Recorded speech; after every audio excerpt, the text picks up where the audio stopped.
Most people walk through life convinced they are good communicators. They don't shout, they don't insult people. They try to be polite, engaging, and friendly. Yet, without realizing it, they leave almost every conversation leaving the other person feeling slightly drained, subtly dismissed, or vaguely distant. Why does this happen? Because of one unconscious mistake, you are focusing on being interesting instead of being interested. When someone tells you a story about their weekend, their success, or their struggles, your natural instinct is to relate. You share a similar story. You offer your own example. You try to build a bridge. To you, it feels like connection. But to their nervous system, it feels like a shutdown. Without realizing it, you just stole their spotlight. You stripped away their emotional momentum.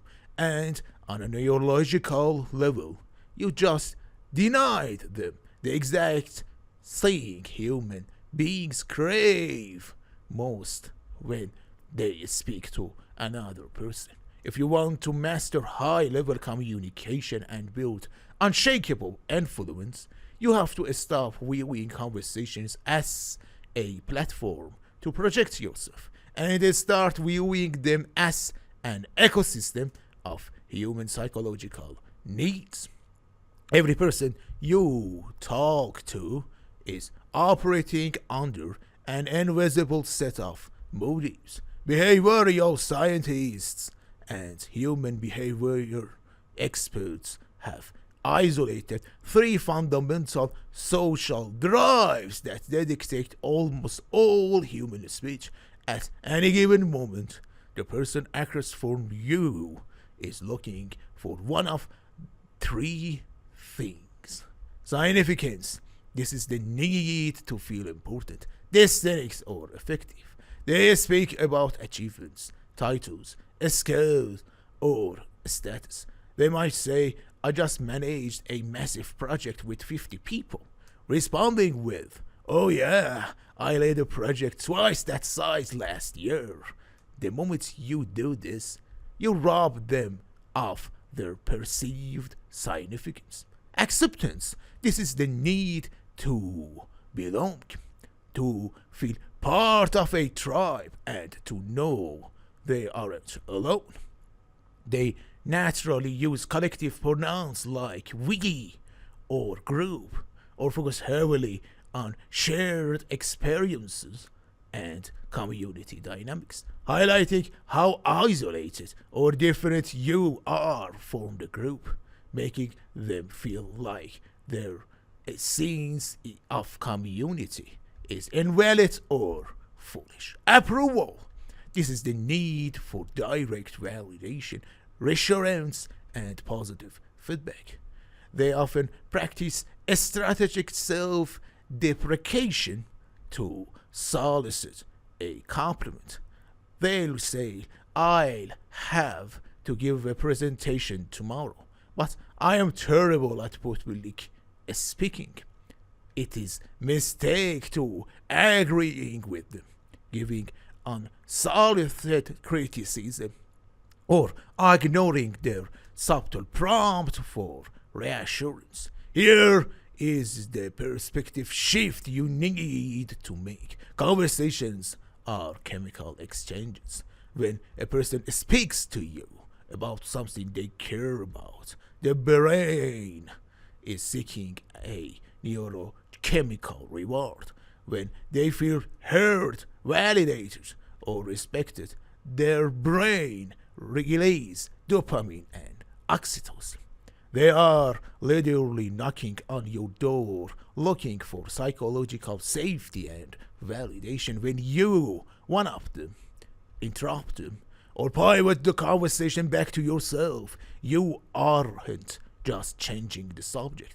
You are withholding that neurochemical reward. You are slamming the door in their face. People will rarely remember the exact words you said, but their nervous system will always remember whether being around you made them feel evaluated or diminished. Cheap dialogue is about extracting attention from others to soothe your own ego. Expensive dialogue is about having the internal security to give other people the floor, feed their psychological needs, and guide the room without ever needing to prove yourself. Here is the exact 3-step system to apply this in your daily life. The 3-second audit. Before you respond in any conversation, pause for 3 seconds. Ask yourself, what is this person actually asking for right now? Are they seeking significance, acceptance, or approval? The mirror technique. Once you identify their core need, feed it explicitly before you add any of your own perspective. If they seek significance, validate their impact. That takes a serious amount of skill to execute. If they seek acceptance, validate their connection. It sounds like you have a solid team behind you. If they seek approval, validate their capability. I've seen how you prepare. You are going to crush that presentation. Radical self-restraint. The next time you have a story that perfectly matches theirs, don't tell it. Keep it to yourself. Let their story be the focal point of the moment. Notice the immediate shift in how deeply they open up to you when they realize you aren't competing with them. Most people go through their entire lives starving for genuine reconnection. They walk in rooms wearing masks of arrogance, insecurity, or performative success, all because nobody has ever given them undivided, unselfish attention. When you master the discipline of stepping back and truly seeing people for who they are, you stop being just another voice in the noise. You become a stabilizing presence. You become the person people trust, respect, and seek out. Stop trying to win conversations. Start understanding the human mind behind them. If this dynamic resonated with you, hit the subscribe button, drop your thoughts in the comments below, and welcome to Expensive Dialogue.